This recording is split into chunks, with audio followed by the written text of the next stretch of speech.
It happened on a Thursday night in February. The kind of night when the cold feels like it could bite right through your bones. I remember making tea and sitting by the window, watching the snow fall under the streetlight. The house was quiet, except for the ticking of the old clock my late husband used to fix whenever it ran slow. I don't even remember hearing the first crack or pop. It was the smell that got me. That sharp, chemical sting that didn't belong. I went into the kitchen, and the curtains above the stove were already glowing orange. My hands shook as I grabbed the fire extinguisher, but by the time I pulled the pin, the flames were crawling up the wall like they'd been waiting for this moment. I ran outside barefoot, clutching my phone, dialing 911 while the wind burned my face. The sound, that awful roar, it's something you can't forget. It doesn't sound like crackling, it sounds like anger, like the house itself is screaming. The firefighters came fast, but it didn't matter. I stood there, wrapped in a blanket one of the neighbors gave me, watching 30 years of my life turn to smoke. The smell of wet ashes and burnt memories hung in the air. I could see pieces of my life in the flames. The old photo of my husband fishing at the lake, the quilt my mother made when I was pregnant, even the little wooden cross that used to hang above my bed. When the fire chief came over, he said, "Mom, it looks like an electrical short. I'm sorry. You're lucky you made it out." Lucky. That word felt like an insult. How do you call someone lucky when they've just watched their entire life burn to the ground? By morning, all that was left was blackened wood and a few warped metal frames. I went back when the smoke cleared, hoping maybe I'd find something. Anything. I found my husband's wedding ring in the ashes. The metal was bent, but it was still there. I held it in my palm until my fingers went numb. I had nowhere to go. The insurance paperwork would take weeks, maybe months. My phone was full of numbers, but I couldn't think of anyone I could call. Then I thought of my son, Daniel, my only son, the one I'd raised on my own after his father passed. He had a good job, a big house in the suburbs, a wife and 2 little girls. We didn't talk as often as we used to. Life gets busy, I guess. But I knew, or I thought I knew, that if I ever needed him, he'd be there. Standing in front of those ashes, I told myself, "You've lost everything. It's time to go to your son. He won't let you down. I wish I'd been right." The morning after the fire, I sat in the parking lot of a diner, wrapped in a donated coat that smelled faintly of mothballs. My hands were blistered from where I'd tried to pull open the back door before the flames pushed me out. I kept staring at them, the small burns, the ash under my nails, like they belonged to someone else. Inside the diner, I ordered coffee because it was the cheapest thing on the menu. The waitress, an older woman with kind eyes, asked if I was all right. I just nodded, though I'm sure I looked anything but. She left me a slice of pie on the house, and when she walked away, I finally let myself cry. Quietly, over the sound of the coffee machine hissing. I had my phone, but my charger was gone, and the battery was nearly dead. My first thought was to call Daniel, but I hesitated. We hadn't spoken much lately, mostly short birthday calls or texts about the girls. Last Christmas, he'd invited me over, but I could tell it was his wife's idea, not his. She'd been polite, but distant, the kind of politeness that feels like a wall. Still, he was my son, and I had no one else. My sister had passed years ago, and most of my old friends had moved away or drifted off after my husband's death. The truth was, I'd let myself become small, quiet. I never wanted to bother anyone. When the battery hit 10%, I finally pressed his name. It rang 4 times before he answered. "Mom, everything okay?" He sounded distracted, like he was halfway between work calls. "There was a fire," I managed to say. My throat felt dry. "The house is gone, Daniel. Everything's gone." Silence. Then a sharp exhale. Oh my God. Are you okay? I'm alive, I said. But I don't have anywhere to go right now. The insurance, well, it'll take time. I was wondering if I could stay with you for a bit, just until I get things sorted. He hesitated. I heard him cover the phone, whispering to someone. Probably his wife. Then he came back. Yeah, sure, Mom. Of course, you can come. We'll make it work. He gave me the address again, even though I already knew it, and said he'd text when to come by. I hung up, feeling both relieved and strangely hollow. I told myself not to read too much into his tone. Maybe he was just shocked. That afternoon, a volunteer from the Red Cross gave me a ride to a thrift store and helped me pick out a few clothes. As I folded them into a plastic bag, I realized I didn't even have a toothbrush or a pillow to call my own. When I finally got the text from Daniel, "Come tomorrow morning. We'll be ready for you." I felt a rush of gratitude. I even whispered a thank you out loud to no one in particular. That night, I slept in a church shelter. The cot was hard, the air smelled of disinfectant and damp coats, and every time someone turned over, the metal frame squeaked. But I didn't care.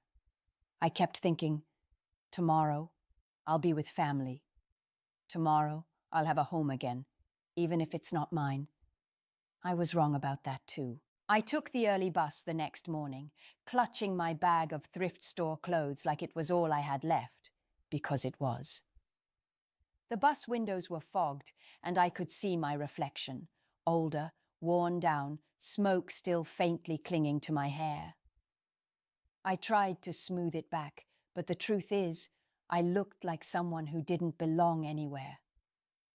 When I got off at Daniel's stop, I saw his house from the corner, big, bright, with 2 cars in the driveway and a little pink tricycle near the steps. I'd been there before, but standing in front of it that day, I felt smaller somehow, like I was about to knock on a stranger's door. He opened it before I even reached the porch. "Mom," he said, stepping out quickly.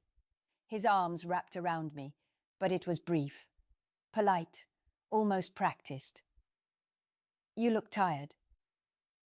"I didn't sleep much," I said, trying to smile. "It's been a long few days." His wife, Amanda, appeared behind him. She had that careful smile, the kind that doesn't reach the eyes. "Hi, Mrs. Latham," she said, like I was one of her husband's co-workers, not his mother. "Come in." We set up the guest room. Inside, the house smelled like lemon cleaner and coffee. Everything was neat, modern, not a single thing out of place.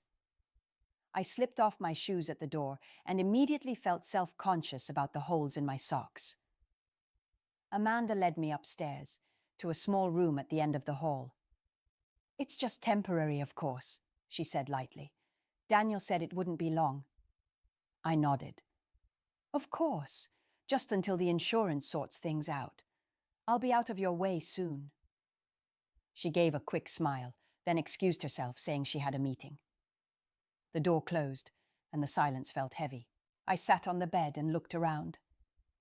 Everything smelled new, detergent, lavender, fabric softener, but none of it smelled like home.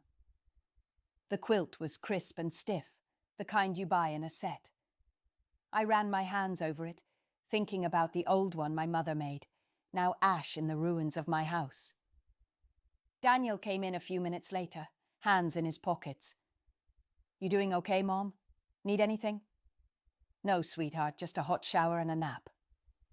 "Good," he said, glancing at his phone. "Just try to relax, okay? Amanda's a bit stressed with work right now, and the girls are at school, so things are a little hectic." "I won't be any trouble," I promised. "You won't even know I'm here." He smiled faintly, kissed the top of my head, and left the room. That afternoon, I sat by the window, watching the snow melt off the roof. I could hear Amanda downstairs talking on a Zoom call, her voice clipped and professional. Once she laughed, but it sounded forced. I felt like an intruder, like I'd stepped into a life that had no space left for me. When the girls came home from school, I heard their laughter echo through the house. I smiled, waiting for them to come find me, but they didn't. Eventually, I went downstairs myself. "Grandma!" Lily, the younger one, squealed, running into my legs. My heart lifted until I saw the look Amanda gave her, subtle but sharp, a small shake of the head. I stayed for dinner, but I could feel it, that invisible wall at the table, the way Daniel looked tired whenever I mentioned the fire, the way Amanda changed the subject. That night, lying in the guest bed, I told myself I just needed to be grateful. I was safe. I had a roof over my head. That was enough. But deep down, something in me already knew I wasn't really welcome here. It was 2 weeks before I realized Daniel was avoiding me. At first, I told myself it was just work. He left early, came home late, kissed the girls goodnight, and disappeared into the office. But when I started to notice how quiet the house got when I came into a room, I couldn't ignore it anymore. Amanda tried to stay civil, but it was thin. The kind of politeness that feels like you're being managed, not welcomed. She never said anything directly, but I caught the glances, the way her eyes darted toward the laundry basket when I folded towels, or how she wiped the counters again after I'd already cleaned them. One morning, I was making coffee when she walked in. She hesitated at the doorway like she hadn't expected to see me there. "Oh, you're up early," she said. "Couldn't sleep," I replied, still getting used to a new bed. She smiled tightly. "Right. Well, Daniel and I have been talking, and maybe it'd be good if you started looking into some options soon. Just so you're ready when your insurance comes through." Her voice was soft, almost sweet, but the message landed hard. "You don't belong here." I nodded, pretending it didn't sting. "Of course. I understand." That afternoon, Daniel came home early. I was sitting on the porch, wrapped in a blanket, trying not to cry. He looked surprised to see me there. "Hey, Mom," he said, forcing a smile. "You okay?" I swallowed. I just needed some air. He leaned on the railing beside me, his eyes on the street. "Listen, she's trying, It's just been a lot. The girls are adjusting and, well, we didn't expect all this." "All this," I repeated quietly. "You mean me?" He sighed. "Mom, that's not what I meant." I looked at him then, really looked, and it hit me how different he'd become. His face, once open and boyish, now carried that tightness adults wear when they've learned to hide things. He couldn't even meet my eyes. "I raised you in a one-bedroom apartment," I said softly. "You slept in my bed until you were 6 because the floor was too cold. I worked nights at the grocery just so you could have a decent school uniform. And I never once made you feel like you were too much." His jaw clenched. "It's not like that. You're twisting this." "No," I said. "I just thought when everything I had went up in flames, I'd still have you." He looked at me then, really looked. And for a second, I thought he might cry. But he didn't. His eyes went cold, flat, the way people look at something they don't want to deal with. "Mom," he said, barely above a whisper, "we're trying our best, okay? Don't make this harder." I nodded, because I didn't trust myself to speak. I just sat there, staring at my hands, wondering how love could disappear so quietly. When he went back inside, I stayed on the porch until it got dark. The snow had melted, leaving the air damp and heavy. Through the window, I could see him and Amanda laughing at something on TV, and there it was, that look on his face. The same look he gave me on the porch, distant, almost impatient, the look of someone who wanted me gone, even if he couldn't say it out loud. That was the moment I realized I'd lost him. Not because of a fire, but because somewhere along the way, he'd stopped seeing me as his mother. Just someone taking up space. By the third week, I could feel Amanda's tension before she even walked into a room. It wasn't what she said. It was what she didn't. The forced smiles, the clipped good mornings, the way she sighed when she thought I couldn't hear. I started keeping to the guest room more, folding the blanket neatly every morning, wiping down the nightstand, trying to leave no trace that I was even there. I'd wait until the house was empty before doing laundry or making a small cup of tea. It was like living as a shadow in my own son's home. But no matter how small I tried to make myself, it wasn't enough. One afternoon, I was sitting quietly in the kitchen when I overheard them talking upstairs. I hadn't meant to. The air vent carried every word. "She's been here almost a month, Daniel," Amanda said, her voice sharp. "This was supposed to be temporary." "I know," he replied, his tone low, weary. "She just lost everything, Amanda. What do you want me to do?" "I want you to set boundaries," she said. "The girls are asking questions. They don't understand why Grandma doesn't have her own house. It's confusing." There was silence for a few seconds. Then she said, quieter this time, "I didn't marry you to take care of your mother." Something inside me broke hearing that. I felt my face heat up with shame, though I hadn't done anything wrong. That night at dinner, Amanda was polite again, but it felt colder than ever. She served me a smaller plate than everyone else, like I was a guest at a table that used to be my family's. The girls chatted about school, and I smiled, trying to join in. But Amanda interrupted me mid-sentence with a bright, "Lily, eat your peas." I went back to my room after, pretending to be tired. I sat on the edge of the bed and stared at my suitcase in the corner. I'd kept it packed. Part of me must have known I wouldn't stay long. The next morning, I decided to make breakfast for everyone. It was my way of saying thank you. I woke early, made pancakes, scrambled eggs, the works. The smell filled the kitchen, warm and familiar. When Amanda came down, she froze. "Oh," she said. "You cooked."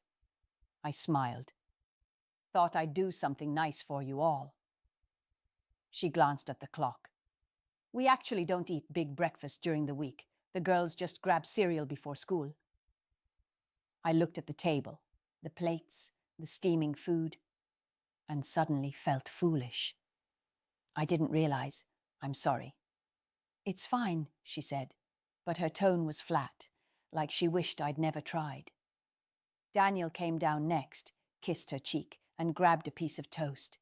"Smells good, Mom," he said, but didn't sit. "I've got a meeting, though." The girls followed suit, quick bites, backpacks on, and they were gone. The house fell quiet again. I sat at the table, staring at all that food going cold. That was the moment it hit me. I wasn't family here. I was an inconvenience they were trying to manage politely. That night, Amanda knocked on my door. She didn't come in, just stood there, arms crossed. "Daniel and I think it might be best if you start looking for another place, Mrs. Latham. Maybe a short-term rental, or one of those extended stay hotels. Will help with the deposit." Mrs. Latham. She said it like I was a stranger. I wanted to scream, to ask her how she could be so heartless.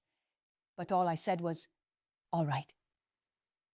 After she left, I sat there in the dark, listening to the faint sound of their laughter downstairs. It wasn't the fire that destroyed me. It was this slow erasure of belonging, this quiet exile from the people I loved most. And somehow, I knew the worst part was still coming. It was a Sunday night when Daniel finally said the words out loud. I'd been in their house for just over a month. The days had blurred into one another. I spent most of my time sitting by the window, scrolling through listings for apartments I couldn't afford. The insurance company had stopped answering my calls. My savings were almost gone, and I could feel the air in that house tightening around me. like everyone was waiting for me to leave, but too polite to say it. Until that night. Dinner was quiet, painfully quiet. Amanda served roast chicken, but no one talked much. The girls asked to be excused early. The sound of their footsteps running upstairs was the only thing that broke the silence. After they were gone, Amanda started clearing plates, and Daniel said, "Mom, can we talk for a second?" My stomach dropped. I just knew. He waited until Amanda sat down again, and then he took a breath, like he was rehearsing something. "Mom, listen, you know we love you, right? You know, that's never a good start." I nodded slowly. "Of course." He rubbed his hands together. "We've been talking and it's just not working having you here long term. The girls need their space. Amanda's stressed. I'm barely home. It's too much right now." I looked at him. Really looked. The boy I'd raised was gone. This was a man who'd traded compassion for comfort. "So what are you saying?" I asked quietly. He avoided my eyes. "I think it'd be best if you found another place to stay. We can help you with a deposit for a motel or something until your insurance money comes through." Amanda chimed in then, her voice soft but cold. "It's not that we don't care, Mrs. Latham. We just think everyone will feel better once things settle down." Mrs. Latham again, like my name was a polite way to push me out of their lives. I wanted to scream, to remind him of everything I'd done, how I'd worked double shifts to buy him his first car, how I'd never asked him for a thing. But instead I just said, "You really want me to go?" He finally looked up then, and for a moment I saw a flicker of guilt, but not enough to stop him. "It's for the best, Mom." I sat back in my chair. The kitchen light hummed above us, that faint electric buzz filling the silence. I could feel the tears burning behind my eyes, but I wouldn't let them fall. I wouldn't give them that. "When?" I asked. He hesitated. "Soon. Maybe by the weekend?" I nodded. "All right." Amanda gave a small smile, relieved. "We'll help you pack tomorrow." I stood up and walked to the sink. My hands trembled as I turned on the water and started washing the dishes. Their plates, their glasses, like some quiet servant finishing her shift. Neither of them said a word. When I went upstairs later, I sat on the edge of the bed and stared at my suitcase. I thought about that night when the fire took everything, the fear, the heat, the sound of the walls collapsing. And I realized something awful. That night had taken my home, but this moment had taken my family. Daniel didn't come to say good night. The next morning, I found an envelope on my nightstand, a few $100s inside, and a note in Amanda's handwriting that said, "We hope this helps you get started." It didn't feel like help. It felt like hush money. That day, I packed my things, one piece of thrift store clothing at a time, folded neatly, as if neatness could hide the shame. When Daniel came home from work that evening, he stood by the door while I zipped the suitcase. "Mom," he said softly, "I really am sorry." I looked at him, my voice barely a whisper. "No, you're not. You're relieved." And he didn't argue. I left that house on a Tuesday morning. The sky was grey, the kind that looks heavy enough to fall on you. Daniel carried my suitcase down to the driveway, that same suitcase I'd brought in with trembling hands just weeks earlier. He didn't hug me, just stood there, arms crossed, eyes fixed somewhere over my shoulder. Amanda hovered in the doorway, pretending to fuss with her cardigan. The girls waved from the window, their little faces pressed to the glass. I forced a smile and waved back, even as something inside me tore clean through. "I'll call you once I'm settled," I said quietly. Daniel nodded. "Yeah, let me know if you need anything." He didn't mean it, and we both knew. I turned and walked away. I didn't look back. I couldn't. I took a taxi to a cheap motel on the edge of town. the kind that smells faintly of bleach and loneliness. The walls were thin, the carpet was stained, but it was mine in a strange, pitiful way. I set my suitcase down and sat on the bed, staring at the small, flickering TV. The silence pressed in around me, heavy and cold. For a few days, I just existed. Ate vending machine snacks, stared at the ceiling, tried not to think about how my son had looked at me that last night, like I was a problem to be solved. Then one morning, I woke up and decided I couldn't keep living like that. I might have lost everything, but I wasn't gone yet. I walked to the community center nearby and asked if they needed volunteers. They put me in the food pantry, handing out canned goods to families who looked tired and scared, a lot like I had not long ago. It gave me something to hold on to, a reason to get up. I found a small room for rent a few weeks later, just one room with a leaky sink and a view of a parking lot. But it was mine. I bought a second-hand quilt and a used lamp, and little by little, I started piecing a life back together. Daniel called once, maybe a month later. The conversation was stiff. He asked how I was doing. I said fine. He offered to send money, but I told him not to. What I wanted wasn't money. It was his heart, and that he'd already taken back. I hung up that night and cried harder than I had since the fire. But when the tears stopped, I felt lighter. Because for the first time in months, I wasn't waiting for someone to save me. Sometimes I still dream about my old house. The smell of coffee in the mornings, the sound of my husband's laugh echoing through the kitchen. I wake up aching, but I remind myself, I survived that fire, and I survived what came after. Maybe I don't have much now, but what I do have is mine. The quiet, the independence, the strength that came from being broken and still standing. And one day, maybe Daniel will realize what he lost too. Until then, I'm moving forward. One day, one breath, one small mercy at a time.